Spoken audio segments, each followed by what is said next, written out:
when Scarlets had possession and when they scored their try, we looked a bit vulnerable defensively. We, sitting off a little bit where we were soaking meters, eventually, which leads to them scoring.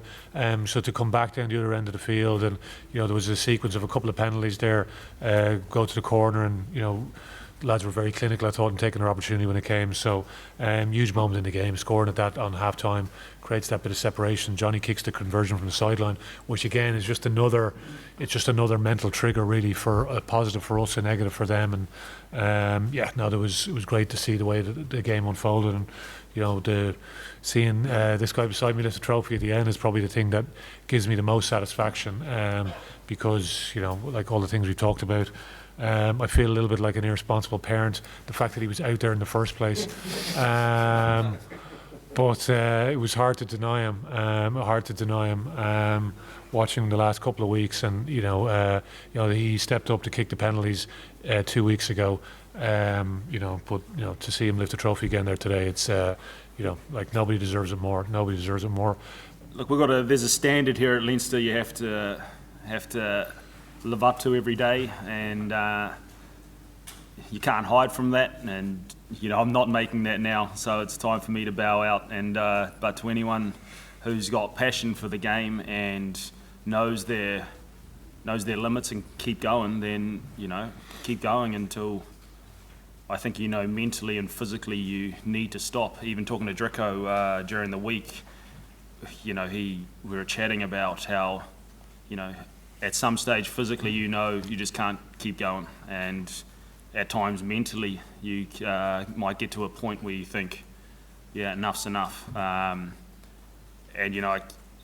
The Leinster standard here with these young guys coming through in the future, that they'll create themselves if they keep humble and keep working hard, is going to be pretty phenomenal to watch. And I'll be in the first row seat. I think I said I wanted to come back and win trophies, and coming back with Johnny at the same time from his little time away, we're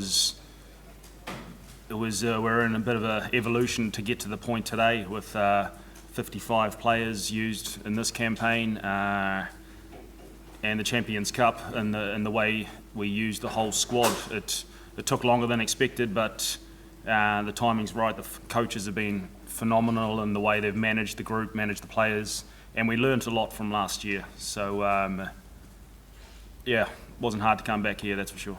The work that goes in, like all the coaches, the intensity that players train at is usually important, I think. And Stuart, Charlie Higgins, Gervin, John Fogarty, like all the coaches that work so hard behind the scenes. It's great reward for them as well. There's a very passionate bunch. Everyone wants Leinster to do well. The support we have out here, it fuels the team. So it's been a real slog. It's been a slog. When we ended last season, it was, we had this almost feeling where you get the two semi-finals, and we lose the two semi-finals in very different ways. One is away in France, and it was in many ways like the team just it gave them probably, I think, a little bit more belief. If we got a couple of things right at the start of that game, we could have easily won that game.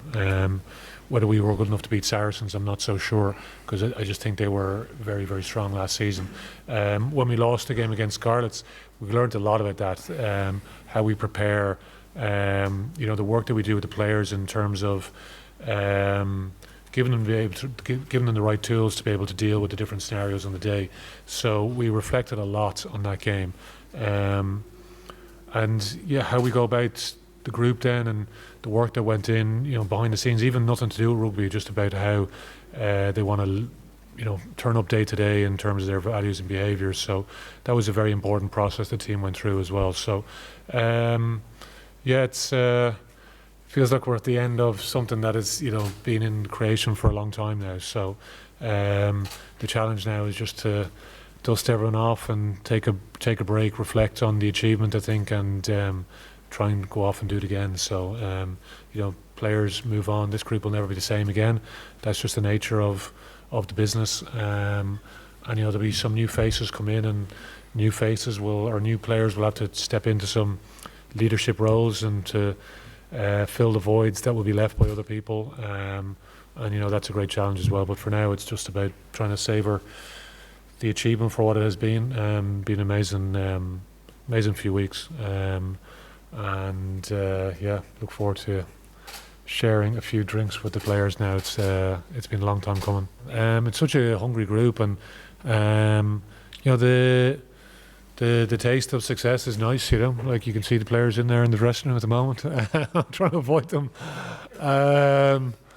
So yeah, like it's amazing just to be able to, you know, work so hard as a group together, and you know, you share the ups and downs, and it's not always straightforward. It's not always straightforward at all, and you know, there's going to be other players that are going to come through next year, and it's seeing the team progress and get better, and that's the challenge, you know. So we'll just try and get better again. And you know, I was watching Montpellier last night against Lyon in the semi-final, the top 14, and certainly the competition looks like it's going to get better. So there's going to be plenty of resources thrown at certain teams around Europe. You know, even looking at a bit of Saracens today as well, and they look bloody strong as well. So a couple of key guys have come back from injury for them, and yeah, everyone's going to come back stronger. And for us, we need to just try and focus on getting better. But that's a different day's work, I think.